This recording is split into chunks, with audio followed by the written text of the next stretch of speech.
So you've just got your new MacBook and you want to make it even better. There are thousands of apps out there for you to download, but these 5 are the ones that actually make the biggest difference in my daily workflow. The first app takes the dreaded notch that not many people like and actually turns it into its own dynamic island, and that is Boring Notch. If you hover over your notch using your mouse, Boring Notch actually expands it to give you your own music player. It works seamlessly with Apple Music and Spotify, but it can also detect music that's being played from a browser, which actually means it works with YouTube Music as well. If you actually go into the Boring Notch settings as well, you can actually make your calendar appear there as well, so you can see every day of the week and you can quickly see any of your scheduled events that you have coming up for that day. It also works as a temporary file holder as well, so you can put any file that you want into the notch and it will actually stay there until you remove it later. You can also drag any file into the airdrop section to instantly airdrop anything to anyone or any device within seconds. You can also make it replace the traditional macOS volume and brightness HUD settings with a customizable design by changing the color and by making it have a glow and gradient effect, which looks really, really cool. I really like this because it just makes it a lot easier to see compared to having the macOS version in the liquid glass design in the top right corner of the screen.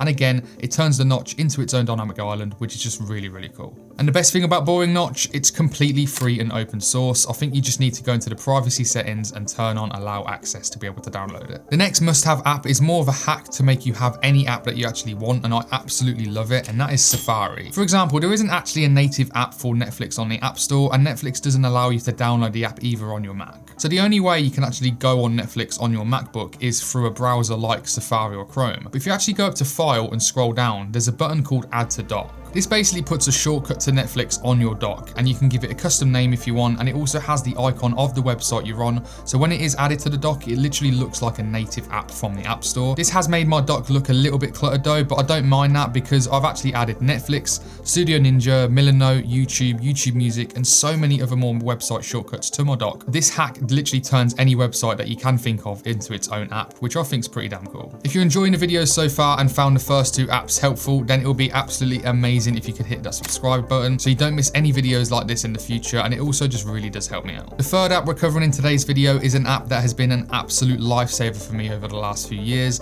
and that was actually the main reason why I kept my M1 MacBook Air for an extra 2 to 3 years in the first place, and that is CleanMyMac, which is actually today's video sponsor. One of CleanMyMac's main features is called Smart Care. Once you boot it up, all you have to do is click run, and CleanMyMac will very quickly run through 5 different tasks. The first task is cleanup. Cleanup scans for your Mac's SSD to find any unnecessary junk files for you to delete.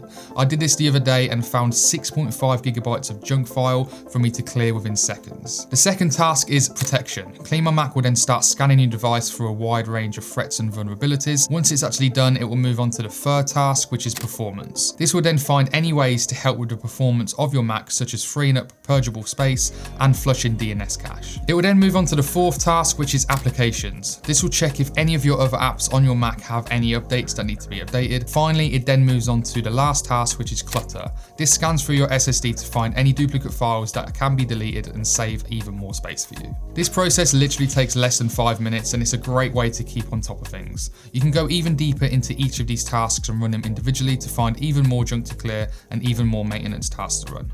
At the end of the Smart Care, you get a little pop-up message to actually let you know how your Mac's health is doing. Mine was excellent, luckily, thank God, but there was a few times where my old M1 Air's health dropped down to just good, but I managed to get it back up to excellent with the help of my favourite tool on CleanMyMac, which was actually the main reason why I kept my M1 Air for a few extra years in the first place, and that is Space Lens.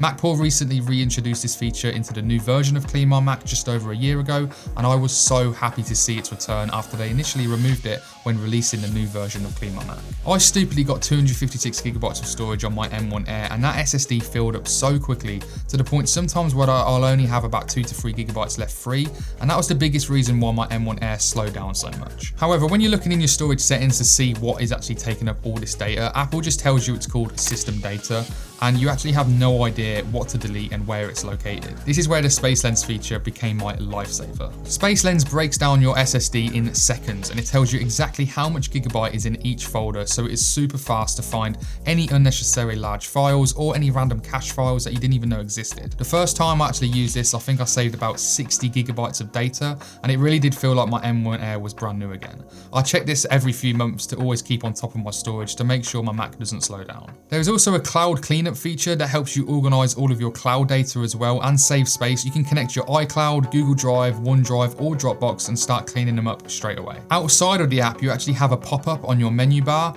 This gives you a great little rundown on your overall Mac health. You can check the status of your Mac's SSD, your Mac's memory pressure, and close any apps that are actually taking up the most amount of memory. You can check your battery status and see what apps actually taking the most usage out of your battery, and you can see how many cycles it's gone through as well. You can check the status of your CPU to actually see what apps are taking up the most amount of your CPU, and you can even check your Wi-Fi's download and upload speed. Even though CleanMyMac is sponsoring this video, I can honestly say this is one of the best apps that you can download for your Mac, and I've actually used it and loved it for years and years, way before Mac Pro actually got in contact with me to sponsor this video. If you want your Mac to last you for years, then CleanMyMac is a great app to help you do that. And if you do want to save 10% of your purchase, use the link in the description below and use the discount code SamuelMaynard10. Thank you very much for Mac Pro for sponsoring this video. The fourth app that we're talking about is something that's a little bit more generic, but I think it's absolutely needed if you do any sort of video and now photo editing, and that is DaVinci Resolve. I do think it is the best video editing software out there, and it is literally the near perfect all-in-one editor. You obviously have your traditional editing page to edit your videos, but right next to that you actually have Fusion, which is very similar to After Effects where you can do all of your animations, and you also have the color page, which is the best color grade tool out there to color grade all of your videos, and it's actually what colorists use to color grade professional films. But the main reason why I've put it on this must-have apps list simply is because it's free. There is a paid version which costs a one-time fee of only £250, which is amazing, but you do get 90% of the features in the free version, which is ridiculous, and I've used the free version to edit professional videos for years before I did think it was time to upgrade. It's remarkable that it is still free to this day, and if you do have the paid version as well, you get all of the new updates at no extra costs, and one of the newest updates brought its own photo page, so you can now actually have photo catalogs just like on Lightroom to edit all of your photos using the color page, which I think is absolutely amazing. The last app again is a little generic and something similar to DaVinci Resolve, but I did put it in this list mainly again because it's completely free, and that is Affinity. Affinity does look like a Photoshop, Illustrator, and InDesign clone, and that is something I've been looking for a long time. I do have to admit it though, I've literally only downloaded this a few days ago and I've not used it a lot at all, literally only to make this video's thumbnail, so there's still so much for me to learn and actually see its limitations compared to Photoshop, but I'm literally only recommending this app at the minute simply because it is free. If it was paid, I wouldn't have it in this list because obviously I haven't used it a lot yet, but it is looking very promising to becoming my new Photoshop replacement. There are four main tools in Affinity: Vector, which is your Illustrator replacement; Pixel, which looks like your Photoshop replacement; you then got Layout, which looks like your InDesign replacement; and then finally you've got Canva AI, which actually allows you to have like generative fill and expand and any other AI features it offers. However, you do need to have a Canva Pro subscription for the Canva AI tools. That's all the apps for this video anyway. If you did enjoy and found it helpful, make sure you hit that subscribe button, and if you want to get even more of it out with your MacBook and make it the best it can be, then make sure you check out this video next to see the top 5 must-have accessories that you can get for your MacBook.